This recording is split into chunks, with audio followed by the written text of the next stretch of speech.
இப்ப அவங்க லட்சணம் தெரிஞ்சு போச்சு, விட்டுருவோம். அதுக்காக நம்ம பொண்ணு மேல குறை இருக்குன்னு ஆயிடுமா? அதோட இந்த வீட்டை பொறுத்த வரைக்கும் நடந்த 3 கல்யாணத்திலயும் குழப்பம் இருந்துகிட்டே தான் இருந்துச்சு.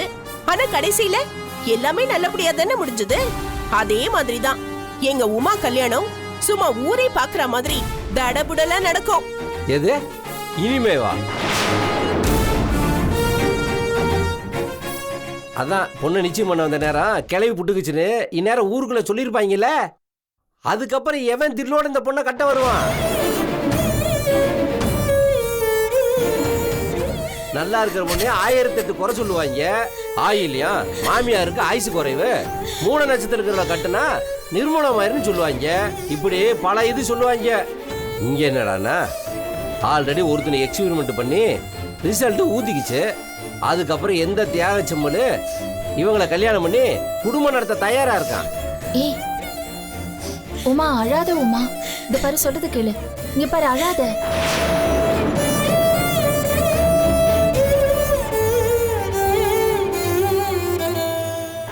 எங்க சொந்தக்கார பொண்ணுக்கும் இப்படிதான்.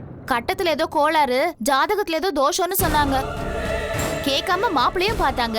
எங்க இதே மாதிரிதான் வந்த 2 மாப்பிள்ளை வீட்லயும் கல்யாணத்துக்கு முன்னாடியே கருமாதி. இப்ப வரைக்கும் அந்த பொண்ணுக்கு கல்யாணமே நடக்கல. 32 வயசு ஆகுது.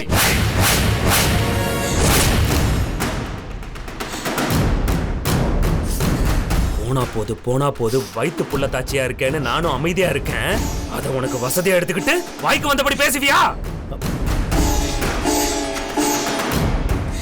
ஒரு வார்த்தை பேசுன குழந்தை இருக்குன்னு கூட பார்க்க மாட்டேன். டேய், ஆளுக்கால் தேவையில்லாம பேசுறது கொஞ்சம் நிறுத்துறீங்களா? இப்ப என்ன நடந்து போச்சு? நிச்சயம் கொஞ்சம் தள்ளி போச்சு, அவ்வளவுதான். அதுக்காக யாரும் வாய்க்கு வந்தபடிலாம் அனாவசியமா பேசாதீங்க. அதானே. ஏங்க இப்ப என்னங்க நடந்து போச்சு? இந்த மாப்பிள்ளை இல்லைன்னா உலகத்துல வேற மாப்பிள்ளை இல்லையா என்ன? இங்க பாருங்க, இந்த வரன் வயிறுவே இந்த வீட்டுல இருக்கும்போது நீங்க எதுக்குமே கவலைப்படாதீங்க.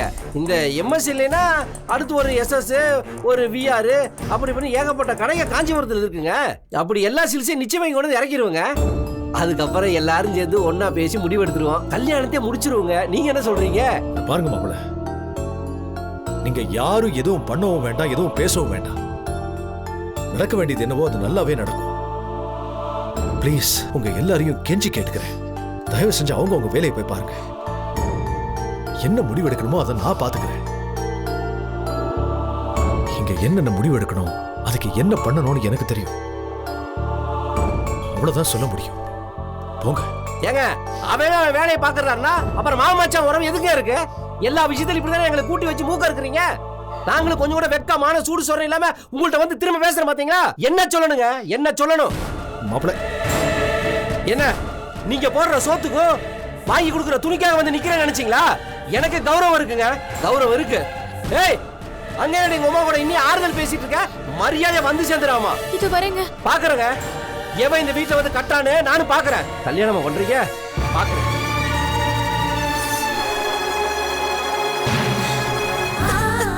ஏய் உமா, உமா, ஏய் அழாத.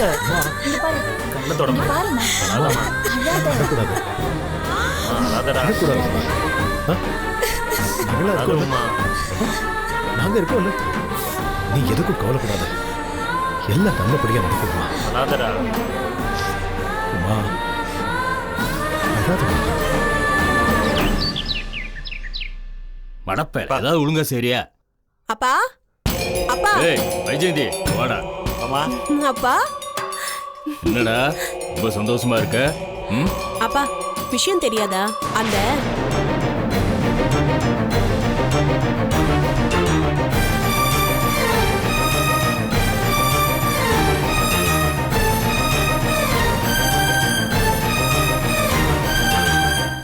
என்னம்மா சொல்ற?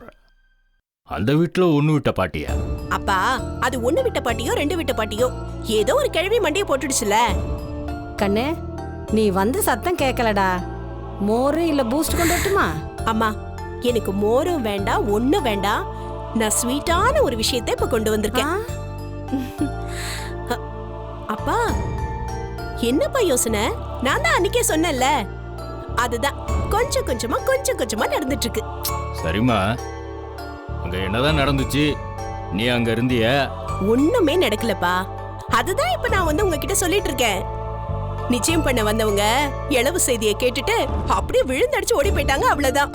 அது சரிம்மா, இன்னைக்கு இல்லாட்டினா இன்னொரு நாள் பண்ணிக்கிட போறாங்க. இதுல என்ன இருக்கு?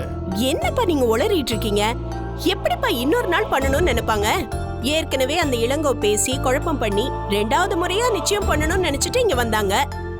இந்த சமயம் பார்த்து யாரோ ஒரு பாட்டி அதுக்கு ஆயுசு முடிஞ்சு போச்சு, மண்டையை போட்டுடுச்சு. அதை கேட்டு நிச்சயம் பண்றத தள்ளி போட்டுட்டாங்க. மாப்பிள்ளை வீட்டுல எல்லாரும் என்ன மட சாம்பிராணிங்களா? கொஞ்சம் கூட யோசிக்க மாட்டாங்களா? கண்ணு, நீ சொல்றதும் சரிதாம்மா.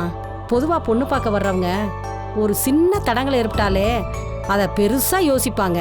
ஊர்ல எல்லாம் பொண்ணு பார்க்க வரும்போது குங்குமம் தவறி கீழே கொட்டினாலே அதை பெரிய சகுனத்தடைன்னு சொல்லிட்டு போயிருவாங்க. அவ்வளவு ஏன், மாப்பிள்ளை வர்ற கார் பஞ்சரானா கூட பொண்ணு பார்க்காம அப்படியே திரும்பி போயிடுவாங்க. அப்படி இருக்கும்போது இவ்வளோ நடந்திருக்குது, கண்டிப்பா அவங்க யோசிப்பாங்க. ஏனுங்க, நம்ம வைஜெயந்தி சொல்றதும் சரிதாங்க. அப்போ இந்த கல்யாணம் நடக்கிறது கஷ்டம்தாங்கிற? கொஞ்சம் இல்ல, ரொம்பவே கஷ்டம்னு சொல்றேன். நாம எதிர்பார்த்த மாதிரி இந்த சம்பந்தம் ஃப்ளாப் ஆயிடுச்சுன்னா அடுத்த பிளான் நம்ம அண்ணனை உள்ள நுழைக்கிறது தான். வைஜெயந்தி, அதுக்கு முன்னாடி நான் ஏதாவது பண்ணமா சொல்ல, இப்பவே அதுக்கு நான் தயாராகிறேன். யாரும் எதுவும் பண்ண வேண்டாம், எல்லாமே தானாவே நடக்குது. அது பாட்டுக்கு நடக்கட்டும். நான் எப்ப வந்து அந்த வீட்ல பேசுங்கன்னு சொல்றேனோ அப்ப வந்து பேசினா போதும். எப்ப அவங்க கடையை சாத்துறாங்களோ அப்ப நம்ம கடையை விரிச்சா போதும். இல்லம்மா, வேற எதுவும் குழப்பம் வந்துடாத. இல்ல அவங்க வேற ஏதாவது சம்பந்தம் பார்க்க போயிட்டாங்கன்னா? இல்லப்பா, பானுவோட கதை அந்த வீட்ல முடிஞ்சு போச்சு. எப்ப அவ விவாகரத்து நோட்டீஸ் அமிச்சாலோ அப்பவே அந்த வீட்டு லிஸ்ட்ல இருந்து அவளை தூக்கிட்டாங்க. அவளே இல்லைன்னு ஆனதுக்கு அப்புறம் எங்க போய் அவ அண்ணனுக்கெல்லாம் கட்டி கொடுக்க போறாங்க? அதுவும் இல்லாம அந்த கைராசி குடும்பத்தோட ஒரே கைராசி மருமக நான் தான். மீனாட்சியோட ஃபேவரேட்டா இருந்த அந்த ஆனந்தி பானுவோட பேச்ச கேட்டு பிரச்சனை பண்ணி ஆடுது. அதனால அவ கர்ப்பமா ஆகி கூட பெருசா யாருக்கும் அவ மேல எந்த அபிப்பிராயமும் கிடையாது. அந்த பானு ஆள் அட்ரஸே சுத்தமா இல்ல. இப்போதைக்கு நான் சொல்றத கேட்கறதுக்கு வாய்ப்பு ஜாஸ்தியா இருக்குப்பா. கரெக்டா நாம காய மட்டும் நகர்த்திட்டா இந்த கல்யாணத்தை பண்ண வச்சு நாம சக்சஸ் ஆயிடலாம். அப்ப நான் கண்டிப்பா தலைவர் ஆயிடுவேங்க. ஆகணுமா? சிவஞான கண்ணு முன்னாடி தலை நிமிந்து நடக்கணுமா? ஆரவனை வச்சுக்கிறேன். நடக்கும், நடக்க வைப்பேன்.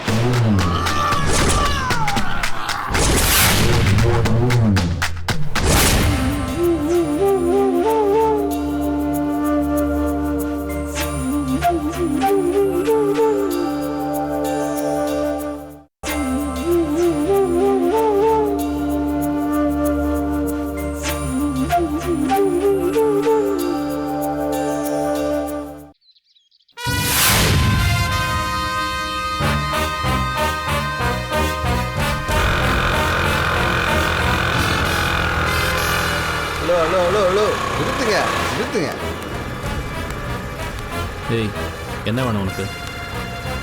உங்கள்கிட்ட கொஞ்சம் பேசணும். என்கிட்ட என்ன பேசணும் உனக்கு? அன்னைக்கு நான் வீட்டுக்கு வந்தபோது அவ்வளோ கேவலமாக பேசுனீங்க. இப்போவும் கேவலமாக தான் பேச போகிறேன். என்ன பார்க்குறீங்க? என்ன அவ்வளோ கேவலமாக பேசிட்டு எம்எஸ்எல்ஸ் ஃபேமிலியில் சம்மந்தம் பேசுனீங்களா? இப்போ தான் கேள்விப்பட்டேன். ஏதோ அவசரமாக நடந்து போச்சாமே. உன் தங்கச்சிக்கிட்ட யோசிக்கிறாங்களாமே. கடவுள்னு ஒருத்தர் இருக்கான், அதான் நல்லா மண்ணள்ளி போட்டேன். ஏய், தேவையில்லாதெல்லாம் பேசாத. நான் கேட்டது மட்டும் பதில் சொல்லுங்கள் சார். இந்த சம்மந்தம் முறிஞ்சு போச்சுன்னு வச்சுக்கோங்க, உன் தங்கச்சியை ஒரு பையன் கல்யாணம் பண்ண மாட்டான். இங்கே பாரா, அதெல்லாம் என் குடும்ப விஷயம். அதெல்லாம் உங்ககிட்ட பேசணும்னு எனக்கு அவசியம் இல்லை. ஏன் பதில் சொல்ல முடியலையா? சொல்ல முடியாது. இனிமே தான் நீங்கள் அவமானப்பட்டு நிற்க போகிறீங்க. என் காலில் விழுந்து என் தங்கச்சியை கல்யாணம் பண்ணிக்கன்னு கதற போகிறீங்க.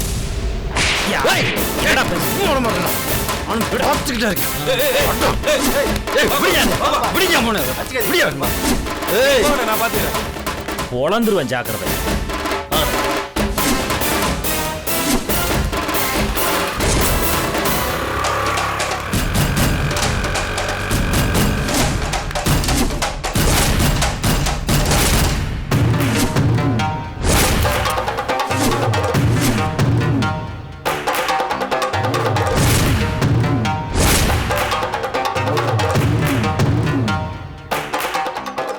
நாளைக்கு நீங்க டாக்குமெண்ட்ஸ் எடுத்துட்டு வாங்க.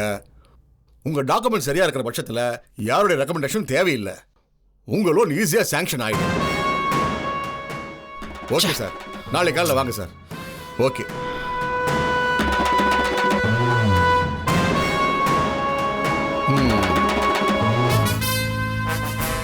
என்னடா ஒரு மாதிரியா இருக்க? அந்த சண்முகம் எம்ல கை வச்சிட்டான்ப்பா. டேய், ஐயோ என்ன சொல்ற? ஏய், ஏன்டா அந்த ஆள் ஒன்று அடிச்சாரு? நான் வாட்டுக்கு ரோட்டில் நின்றுருந்தேன். அவன் பைக்கில் வந்துட்டு இருந்தான். என்னை பார்த்து கிண்டலா, ஏன்டா நடு ரோட்டில் இருக்கிறேன்னு கிண்டலா பேசுகிறான். நானும் போயா உன் தங்கச்சிக்கு பேசின சம்பந்தம் ஊத்திக்கிச்சுன்னு சொன்னேன். அதுக்கு அந்த ஆள் என்னை அடிச்சிட்டாப்பா. ஏண்டா எரும மாடு மாதிரி வளர்ந்துருக்கியே, திருப்பி அவனை அடிக்க வேண்டியதானே? நானும் அடிச்சிருப்பேன். சுற்றி இருக்கவன் பிடிச்சிட்டேன்ப்பா. இல்லைன்னா அவனை பொணமாக்கியிருப்பேன்.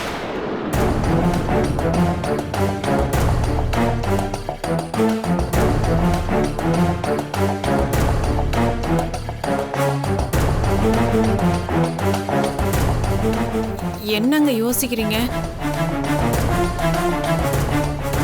எவ்வளவு சீக்கிரம் அந்த சண்முகத்திட்டேருந்து பானுமதியை பிரிக்கிறோமோ அவ்வளவும் பானுமதியோட எதிர்காலத்துக்கு நல்லது. இப்போ அந்த ஆள் மியூச்சுவலாக பெரிய ஒத்துக்க மாட்டான்ப்பா. அதுக்கு அவன் மேல பழிய போடணும், பெரிய பழியா போடணும். அப்படி நடந்தா கோர்ட்ல சீக்கிரமா விவாகரத்து கொடுத்துருவாங்க.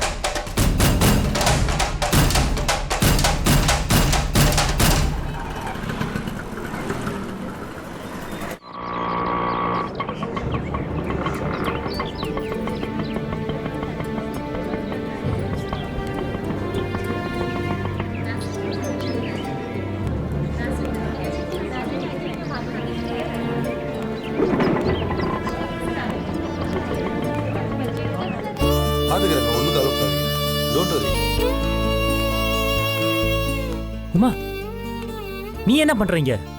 ஏன் டென்ஷன் ஆகுற?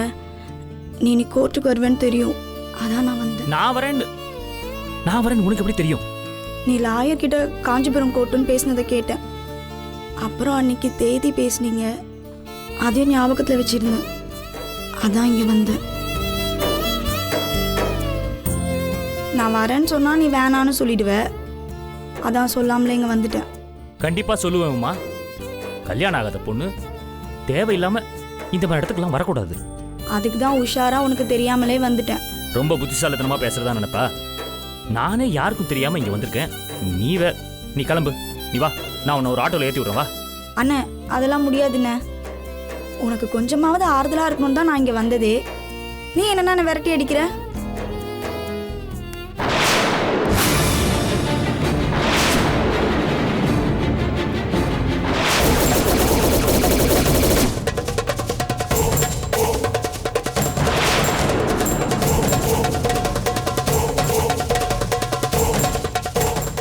அண்ணி, எப்படி இருக்கீங்க? நல்லா இருக்கீங்களா? மேடம் உள்ள வா.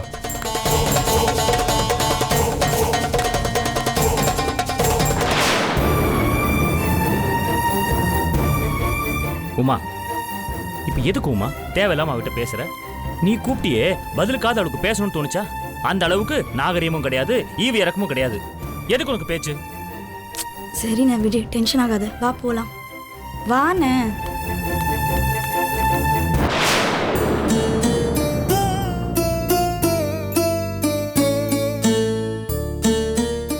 மேடம், நீங்க கேட்ட டாக்குமெண்ட்ஸ் எல்லாம் கொடுத்துருக்கோம். பேன் கார்டு, ஐடி கார்டு எல்லாமே சப்மிட் பண்ணியிருக்கோம். அண்ட் பெட்டிஷன் ஃபைல் பண்ணதோட காப்பி கூட 3 கொடுத்துருக்கோம். என் ஃப்ரெண்ட் சிவகாமி சொன்னதுனால தான் இந்த கேஸை நான் எடுத்துக்கிட்டேன். பானு, நீங்க ரொம்ப நல்லா படிச்சிருக்கீங்க, ரொம்ப தெளிவான பொண்ணு. உங்களுக்கு தெரியாதது எதுவும் இல்லை. அதோட கார்ப்பரேட் கம்பெனில வேற ஒர்க் பண்றீங்க. சோ போல்டா எதையும் ஃபேஸ் பண்ணுவீங்கன்னு நம்புறேன். Yes madam, of course. லைஃப்ல நெக்ஸ்ட் லெவலுக்கு மூவ் பண்றதுல நான் ரொம்ப கிளியரா இருக்கேன். Very good. நீங்க கொடுத்த எல்லா பாயிண்ட்ஸையும் நான் நோட் பண்ணி வச்சிருக்கேன். நம்ம பேச வேண்டிய முக்கியமான கிரவுண்ட்ஸ் என்னங்கறத தீர்மானம் பண்ணிருக்கோம். அதாவது வன்கொடுமை சட்டத்தின் கீழே உங்க கணவர்கிட்ட இருந்து விவாகரத்து கேட்க போறீங்க.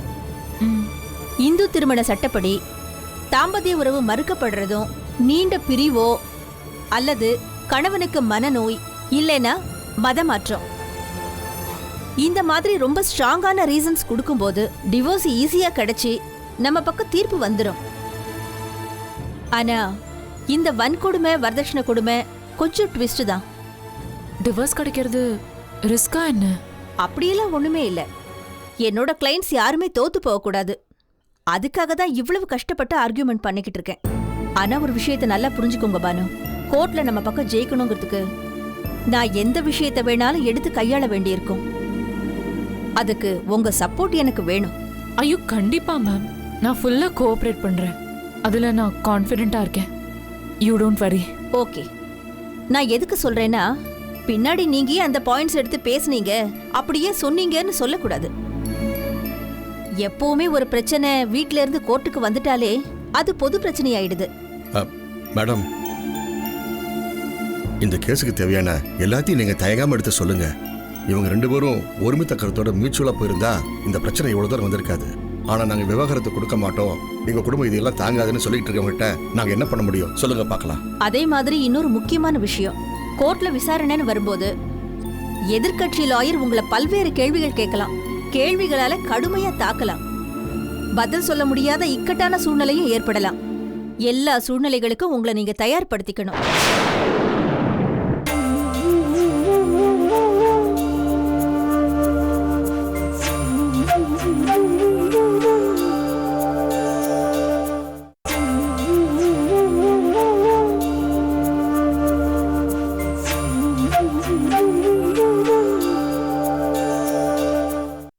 எல்லா சூழ்நிலைகளுக்கும் உங்களை நீங்க தயார்படுத்திக்கணும்.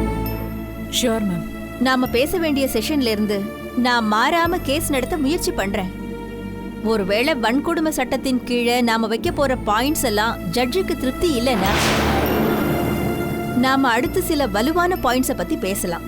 மேடம், இந்த கேஸ்ல நாங்க உங்களை தான் மலை மாதிரி நம்பிட்டு இருக்கோம். இவ வாழ்ந்தது போதும், இவளை நாங்களே கிணத்துல பிடிச்சி தள்ளி விட்டுட்டு போன கவலைப்படாத நாளே கிடையாது. இந்த கேஸ் நடத்தி அவளுக்கு எப்படியாவது விடுதலை வாங்கி கொடுத்து பாபா மோச்சனை தேடிக்கிறோம். அப்பா ப்ளீஸ். சார் ப்ளீஸ் எமோஷனல் ஆகாதீங்க. எதுக்குப்பா இவ்வளோ ஃபீல் பண்ற? தண்ணி குடிங்க. Have some water. Okay, relax. Thank you. ஒரு அப்பாவா உங்களோட மனநிலையை என்னால புரிஞ்சுக்க முடியுது. நீங்க எதை பத்தியும் ஒரி பண்ணிக்காதீங்க. இந்த கேஸை பொறுத்த வரைக்கும் நமக்கு சாதகமான தீர்ப்பு கிடைக்க நான் எல்லாம் பண்றேன். எந்த ஒரு விஷயத்தை பத்தியும் நீங்க யோசிக்க வேண்டாம். மனசு போட்டு குழப்பிக்காதீங்க, நான் பாத்துக்கிறேன். நாங்க உங்களை கண்டிப்பா நம்புறோம் மேடம். சரி, நீங்க கோர்ட் காரிடார்ல வெயிட் பண்ணுங்க. நான் ஸ்டார்ட் ஆனதும் கூப்பிடுறேன்.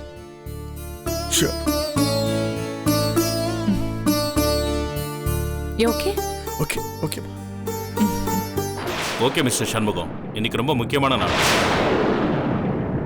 உங்க ஒய்ஃப் சைடு இருக்கிற லாயர் எப்படியும் ஆர்கியூ பண்ண தயாரா இருப்பாங்க. ஒரே விஷயம்தான், அவங்க எந்த மாதிரி கேள்வி வேணாலும் உங்களை கேட்கலாம். கேட்கட்டும் சார். மடியில் கணம் இருந்தால் தானே வழியில் பயம் இருக்கும். எனக்கு எந்த பயமும் இல்லை. அவங்க என்ன கேட்டாலும் அவங்களுக்கு என்னால் பதில் சொல்ல முடியும். நான் அப்படி சொல்ல வரல சண்முகம். அவங்க உங்ககிட்ட இருந்து விவாகரத்து வாங்கறதுல ரொம்ப ஆர்வமா இருக்காங்க.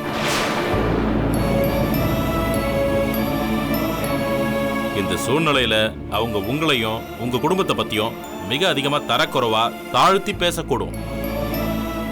எங்க வீட்டில் இருந்தபோது பேசினதை விடவா, இல்ல ஊர் உலகத்துக்கு முன்னாடி எங்க குடும்பத்தை அசிங்கப்படுத்தினதை விடவா, இல்ல பொண்ணை கட்டின மாப்பிள்ளைன்னு கூட பார்க்காம என் கழுத்தை பிடிச்சி நாய் அடிக்கிற மாதிரி வெளியில தோத்துனாங்களே, அதை விடவா சார்? எல்லாத்தையும் பட்டாச்சு சார். இதையும் மீறி நீங்க ஏன் அவங்க கூட வாழணும்னு நினைக்கிறீங்க? அவங்க எதிர்பார்க்குற மாதிரியே இந்த விவாகரத்தை கொடுத்துடலாம்ல? இல்லை சார், அவங்க கூட நான் வாழணும்னு பிடிவாதம் பிடிக்கல.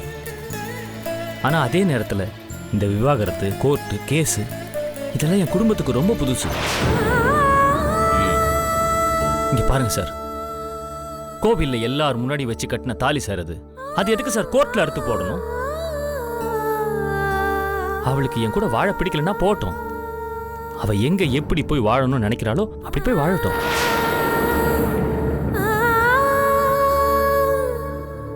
யார் தடுத்து நிறுத்த போறா? யாரையும் காயப்படுத்தாம யாரையும் கஷ்டப்படுத்தாம இருக்கணும். அதை விட்டுட்டு கேஸ் போடுறது, டைவர்ஸ் வாங்குறதுன்னு இதெல்லாம் என்னால ஏத்துக்க முடியல சார். சண்முகம், வாழ வேண்டாம் நீங்க நினைக்கும் போது ஏன் விவாகரத்து கொடுக்க மறுக்கணும் சொல்லுங்க?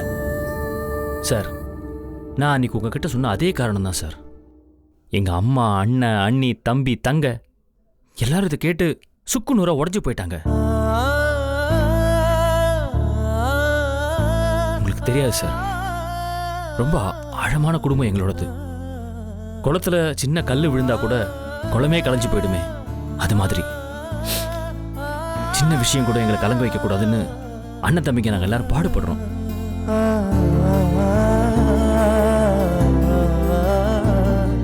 இந்த விஷயம் வீட்டில் தெரிஞ்சு வீட்டில் இருக்கிற எல்லாருமே எனக்கே தெரியாம எவ்வளவு கஷ்டப்பட்டு இருக்காங்க தெரியுமா?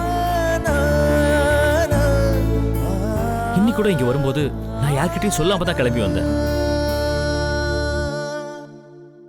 என் தங்கச்சி மட்டும் எப்படியோ தெரிஞ்சுக்கிட்டு எனக்கு முன்னாடி வந்துட்டா. எனக்கு புரியுது சண்முகம், ஆனா ஒரு விஷயம் மட்டும் உறுதி, உங்களை பிரிஞ்சு வாழணும்னு அவங்க முடிவெடுத்துட்டாங்க. அதுக்கப்புறம் டைவர்ஸ் வேணான்னு சொல்றத யாரும் ஏத்துக்க மாட்டாங்க. ஏன்னா லீகலா சட்டப்பூர்வமா விவாகரத்து வேணும்னு கண்டிப்பா நினைப்பாங்க. நாளைக்கே அவங்க வாழ்க்கைக்கு எந்த ஒரு பாதிப்பும் ஏற்படக்கூடாதுல்ல.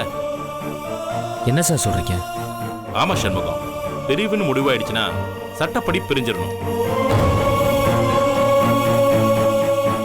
ஒருவேளை அவங்க பின்னாடி நாளைக்கு மறுமணம் பண்ணணும்னு நினைச்சாலோ இல்ல வேற ஏதாவது முடிவெடுத்தாலோ அதுக்கு இந்த திருமணம் தடையா இருக்கக்கூடாதுல்ல. அதனால நான் வைக்க போற வாதம் எல்லாமே உங்களுக்கு விவாகரத்து தர விருப்பம் இல்லைங்கிற ஆங்கிள் தான். அதே மாதிரி இன்னொரு முக்கியமான விஷயம், கோர்ட்ல உங்களை தூண்டி விடுற மாதிரி பல சம்பவங்கள் நடக்கலாம். உங்க மேல இருக்கிற குற்றச்சாட்டை நிரூபிக்க உங்களை அங்கேயே தாறுமாறா கேள்வி கேட்டு அசிங்கப்படுத்தலாம்.